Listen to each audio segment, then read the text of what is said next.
आज Doubtnut app download करें। Doubtnut पर अपने सभी गणित, रसायन विज्ञान, भौतिक विज्ञान और जीव विज्ञान के डाउट्स का करो सफाया। बस प्रश्न की फोटो खींचो, एक ही प्रश्न को क्रॉप करो और तुरंत वीडियो सोल्यूशन पाओ। अभी डाउनलोड करें। नमस्कार दोस्तों, हमसे पूछे नाभिक की बंधन ऊर्जा क्या है। बंधन ऊर्जा वक्र क्या है और इस वक्र की सहायता से हमें समझाना है कि बाहरी नाभिकों को अपेक्षाकृत हल्के नाभिकों में विखंडित करके तथा बहुत हल्के नाभिकों को अपेक्षाकृत भारी नाभिकों में संलयित करके ऊर्जा प्राप्त की जा सकती है। तो दोस्तों, सबसे पहले समझ लेते हैं बंधन ऊर्जा क्या होती है। बंधन ऊर्जा को हम कैसे परिभाषित कर सकते हैं। मान लिया कि हमारे पास एक यहाँ पे न्यूक्लियन है। यहाँ पे न्यूक्लियन को मैं किससे बना होता है, प्रोटॉन और न्यूट्रॉन से। प्रोटॉन पे धनात्मक आवेश, न्यूट्रॉन पे 0 आवेश। अब मान लिया कि इसका वास्तविक द्रव्यमान जो हमने ज्ञात कर रखा है पहले से, उसका द्रव्यमान है m, नाभिक का द्रव्यमान। लेकिन अगर प्रोटॉन और न्यूट्रॉन की संख्या से हम अगर द्रव्यमान ज्ञात करते हैं कि प्रोटॉन का द्रव्यमान क्या है mp प्लस न्यूट्रॉन का द्रव्यमान क्या है mn, तो अब क्या होगा, द्रव्यमान संख्या क्या होगी, या फिर भार कह सकता हूं इसे, भार। भार बराबर द्रव्यमान संख्या नहीं, सॉरी, भार बराबर mp प्लस mn। एक प्रोटॉन और एक न्यूट्रॉन को मैं ऐसे लिख सकता हूँ, या फिर मैं कह सकता हूँ x प्रोटॉन है और y न्यूट्रॉन है, तो यहाँ पे x और y से गुना कर दूंगा तो कुल भार निकल आएगा इसका नाभिक का। तो नाभिक का भार निकल आया हमारे पास।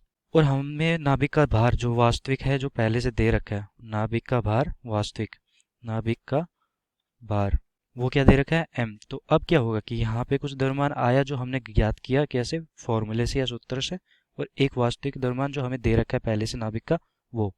तो अब यहाँ पे क्या होता है कि दोस्तों, जो द्रव्यमान होता है ये वाला जो हमने ज्ञात किया है, ये ज़्यादा होता है इसकी अपेक्षा। तो क्या होगा कि द्रव्यमान में अंतर आएगा और वो डेल्टा m क्या हो जाएगा, x mp प्लस का y mn। जो हमने ज्ञात किया है उसमें से कौन सा घटा देंगे, ये वाला, माइनस का m, तो ये डेल्टा m आ गया। तो दोस्तों, आइंस्टाइन ने कहा था, क्या कहा था, आइंस्टाइन ने एक दिया था द्रव्यमान ऊर्जा संबंध। मैंने यहाँ पे लिख देता हूँ द्रव्यमान ऊर्जा संबंध। और उन्होंने ये क्या कहा था कि किसी भी द्रव्यमान को हम ऊर्जा में परिवर्तित कर सकते हैं और ऊर्जा को द्रव्यमान में परिवर्तित कर सकते हैं। इसका मतलब क्या हुआ कि ऊर्जा है उसका ही एक रूप होती है द्रव्यमान ऊर्जा। जैसे गतिज ऊर्जा होती है वैसे ही द्रव्यमान ऊर्जा भी होती है कि किसी द्रव्यमान को ऊर्जा में परिवर्तित किया जा सकता है।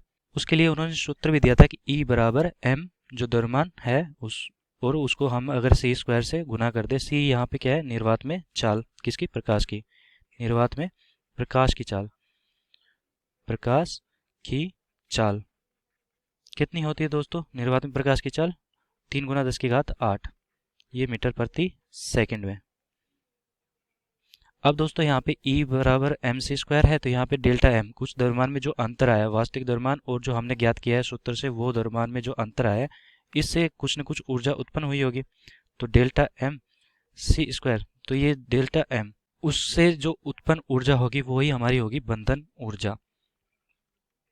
बंधन ऊर्जा मतलब कि द्रव्यमान में जो, इस नाभिक के द्रव्यमान में जो अंतर आ रहा है उसकी वजह से जो उत्पन्न ऊर्जा होगी वो हमारी बंधन ऊर्जा होगी। इसे और भी सरल भाषा में समझने के लिए हम क्या करते हैं कि मान लो कि ये हमारा न्यूट्रॉन है, सॉरी नाभिक है, नाभिक प्रोटॉन और न्यूट्रॉन से बना होता है, प्रोटॉन और न्यूट्रॉन से बना होता है। तो कुछ ऊर्जा की आवश्यकता होती है, किस लिए, प्रोटॉन और न्यूट्रॉन को बिल्कुल इस नाभिक से अलग करने के लिए, मतलब कि इस नाभिक को तोड़ने के लिए जिस ऊर्जा की आवश्यकता होगी वो ही हमारी बंधन ऊर्जा होगी। तो दोस्तों, इस नाभिक का द्रव्यमान संख्या क्या होगी, द्रव्यमान संख्या बराबर p plus n, proton plus neutron की संख्या। अब यहाँ पे दोस्तों प्रति न्यूक्लियन बंधन ऊर्जा क्या होगी, बराबर बंधन ऊर्जा बटा बंधन ऊर्जा जो हमने ज्ञात की है डेल्टा m की वजह से जो आई बंधन ऊर्जा, बटा जो द्रव्यमान संख्या है, यहाँ पे संख्या लिख देता हूँ इसे मैं, द्रव्यमान संख्या बराबर p प्लस n, या इसे a भी लिख सकता हूँ, द्रव्यमान संख्या को हम a से प्रदर्शित करते हैं तो यहाँ पे a लिख दिया मैंने। तो ये हो जाएगी प्रति न्यूक्लियन बंधन ऊर्जा। तो दोस्तों, ये ही हमारा सूत्र हो जाएगा बंधन ऊर्जा प्रति न्यूक्लियन के लिए। अब दोस्तों, हमें क्या करना है कि हमें समझाना है इसे किसकी, वक्र की सहायता से। मतलब हमें वक्र बनाना है किस किस में, बंधन ऊर्जा प्रति न्यूक्लियन और द्रव्यमान संख्या में वक्र बना के उससे समझाना है कि हमें जो नाभिकीय विखंडन और नाभिकीय संलयन अभिक्रिया का हमें समझाना है कि वहां पे जो नाभिक जो नए बनते हैं उसकी बंधन ऊर्जा ज्यादा होती है। तो इसके लिए हम वक्र समझाते हैं, मतलब बनाते हैं।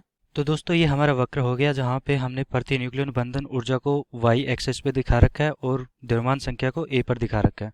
तो होगा क्या, यहाँ पे प्रति न्यूक्लियन बंधन ऊर्जा E B mega electron volt में होगी, जो कि हमें बंधन ऊर्जा बटा द्रव्यमान संख्या से हम निकाल सके प्रति न्यूक्लियन बंधन ऊर्जा। तो इसके बीच में हम ग्राफ खींचते हैं और फिर परमाणु द्रव्यमान के हिसाब से, जैसे हीलियम का परमाणु द्रव्यमान कितना होता है, ये परमाणु द्रव्यमान संख्या कितनी होती है, ये होती है हीलियम की 4, यहाँ पे 12, ऑक्सीजन की बता दी मैंने 16 होगी, फेरस की बता दी, यहाँ पे आयोडीन की, मतलब अलग अलग के लिए बता रखा है, उसके लिए बंधन ऊर्जा बता रखी है कि मेगा इलेक्ट्रॉन वोल्ट में सबकी बंधन ऊर्जा बता रखी है मैंने। तो अब दोस्तों क्या है, यहाँ पे ये 50 है, परमाणु भार है ए, यहाँ पे मैं लिख देता हूँ परमाणु भार, परमाणु सॉरी हाँ, या फिर द्रव्यमान संख्या कहते हैं इसे, सॉरी द्रव्यमान संख्या। तो दोस्तों हम यहाँ पे ग्राफ में देखते हैं कि जब ई बी प्रति न्यूक्लियन बंधन ऊर्जा और द्रव्यमान संख्या में जब ग्राफ बनाया हमने, तो यहाँ पे जो नाभिक थे, जैसे कि ड्यूटेरियम का ये है नाभिक, यहाँ पे हीलियम का नाभिक है और यहाँ पे द्रव्यमान संख्या दिखा रखी है मैंने, फिर लिथियम की ऊर्जा होगी वो कम होगी हीलियम से, ऐसे करके करके यहाँ पे फेरस की नाभिक ऊर्जा होगी, आई की नाभिक ऊर्जा होगी, आयोडीन की, यहाँ पे आयरन की नाभिक ऊर्जा होगी, ऑक्सीजन की नाभिक ऊर्जा होगी, यहाँ पे टंगस्टन, यहाँ पे यूरेनियम, तो ऐसे सबकी नाभिक ऊर्जा लिख रखी है मैंने। तो दोस्तों इसमें सबसे पहले हम क्या देखेंगे कि यहाँ पे देखो ये वाला और ये वाला लगभग जो द्रव्यमान संख्या होती है यहाँ पर वो रहती है 30 से और 170 के बीच में। जब भी द्रव्यमान संख्या हो, द्रव्यमान संख्या 30 से 170 के बीच में हो, तो हमारी जो बंधन ऊर्जा रहती है वो लगभग नियत हो जाती है, बंधन ऊर्जा नियत हो जाती है। और फिर क्या होगा कि जब बंधन ऊर्जा नियत होगी है, तो यहाँ पे जितने भी द्रव्यमान संख्या वाले नाभिक है उनका जो नाभिक को तोड़ने के लिए ऊर्जा की आवश्यकता होगी वो सब में बराबर होगी। और यहाँ पर देखो फिर जैसे जैसे मैं नाभिक को बढ़ाता हूँ वैसे वैसे फिर बंधन ऊर्जा कम होती चली गई। यहाँ पर देखो छोटे न्यूक्लियन के लिए सबसे पहले यहाँ पे ड्यूटेरियम के लिए बंधन ऊर्जा 2 मेगा इलेक्ट्रॉन वोल्ट के आसपास है, तो ये तो कम है। फिर हीलियम के लिए देख लो यहाँ पे 7 के आसपास है, लिथियम के लिए यहाँ पे 5 के आसपास है। ऐसे मतलब कि छोटे नाभिक्स होते हैं उनमें थोड़ा सा ज़्यादा अंतर आता है बंधन ऊर्जा में, मतलब कि लेस देन 10 के लिए जो होता है, जो द्रव्यमान संख्या 10 से कम होती है द्रव्यमान संख्या, उसके लिए काफ़ी वेरिएशन आता है, मतलब कि अंतर आता है, मतलब ऊपर नीचे होते रहते हैं। जो हमारी मेगा इलेक्ट्रॉन वोल्ट बंधन ऊर्जा प्रति न्यूक्लियन वो ऊपर नीचे होती है द्रव्यमान संख्या। तो यहाँ से और यहाँ तक मान लो कि ये 170 है और यहाँ पे 30 है ये, ठीक है। तो 30 से 170 तक लगभग द्रव्यमान संख्या वो ना बंधन ऊर्जा होती है हमारी लगभग प्रति न्यूक्लियन नियत रहती है। तो अब आते हैं हम अपनी अभिक्रिया पे। तो अभिक्रिया मान लो कि सबसे पहले अभिक्रिया लिखी मैंने नाभिकीय विखंडन, नाभिकीय विखंडन। नाभिकीय विखंडन में क्या होगा कि एक बड़ा नाभिक होता है, जैसे कि मैंने मान लिया कि ये बड़ा नाभिक हो गया, और क्या होगा कि वो छोटे नाभिकों में टूटेगा, जैसे कि मैंने मान लिया यूरेनियम हो गया, वो क्रिप्टन और बेरियम में टूटेगा, जिसका द्रव्यमान संख्या क्या होती है 129। यहाँ पे द्रव्यमान संख्या कितनी हो जाएगी 94, और इसका कितना होता है 238, सॉरी 235। हम यूरेनियम का 235 वाल समस्थानिक ले रहे हैं 235। तो दोस्तों यहाँ पे ऊर्जा भी मुक्त होती है।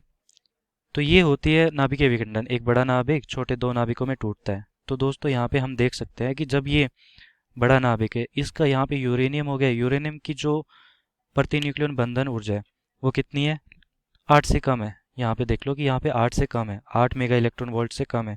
लेकिन जब ये टूट रहा है छोटे नाभिकों में, मतलब कि स्थायी हो रहा है, अगर स्थायी नाभिकों में टूट रहा है तो उनकी बंधन ऊर्जा ज़्यादा हो जाती है। जैसे कि यहाँ पे 30 से 170 के लिए बताया कि बंधन ऊर्जा 8 से ऊपर के ऊपर रहती है। तो यहाँ पे देखो क्रिप्टन यहाँ पर कहीं आसपास आएगा 94, ये 8 से ज़्यादा होगी। और यहाँ पे देखो बेरियम, बेरियम का जो द्रव्यमान संख्या है 139, तो यहाँ पर आएगी। तो मतलब दोस्तों यहाँ पे देख रहे हैं कि हम स्थायी नाभिक बना रहे हैं। तो यहाँ पे द्रव्यमान नाभिकीय विखंडन में जब बड़ा नाभिक छोटे नाभिकों में टूटता है तो स्थायी नाभिकों में टूटता है जिनकी बंधन ऊर्जा ज़्यादा होती है, हर न्यूक्लियन की प्रति न्यूक्लियन बंधन ऊर्जा ज़्यादा होती है। अब आते हैं नाभिकीय संलयन में। नाभिकीय संलयन में उसमें क्या होता है कि छोटे नाभिक मिलके बड़ा नाभिक का निर्माण करते हैं। जैसे कि यहाँ पे 1H मैं यहाँ पे ले लेता हूँ क्या छोटे नाभिक दो ले लिए और एक बड़ा नाभिक बना लिया मैंने। तो संलयन में यही होता है कि बड़ा नाभिक बनता है प्लस कुछ ऊर्जा भी मुक्त होती है। अब दोस्तों इसे हम कैसे समझ सकते हैं? संलयन यहाँ पे देखो, छोटे एक लेस देन 10, बहुत छोटे होते हैं ये।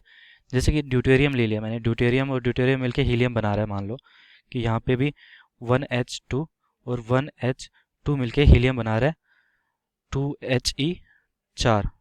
तो ये स्थायी नाभिक, यहाँ पे देखो हीलियम का जो बंधन ऊर्जा प्रति न्यूक्लियन है वो कितनी है? लगभग 7 के आसपास। इसको मैं लिख सकता हूँ 7 मेगा इलेक्ट्रॉन वोल्ट के आसपास है। इसकी बंधन ऊर्जा कितनी है? यहाँ पर दोस्तों इनकी बंधन ऊर्जा जैसे ड्यूटेरियम की मैंने बताई थी 2 के आसपास होगी और यहाँ पर भी 2 के आसपास होगी।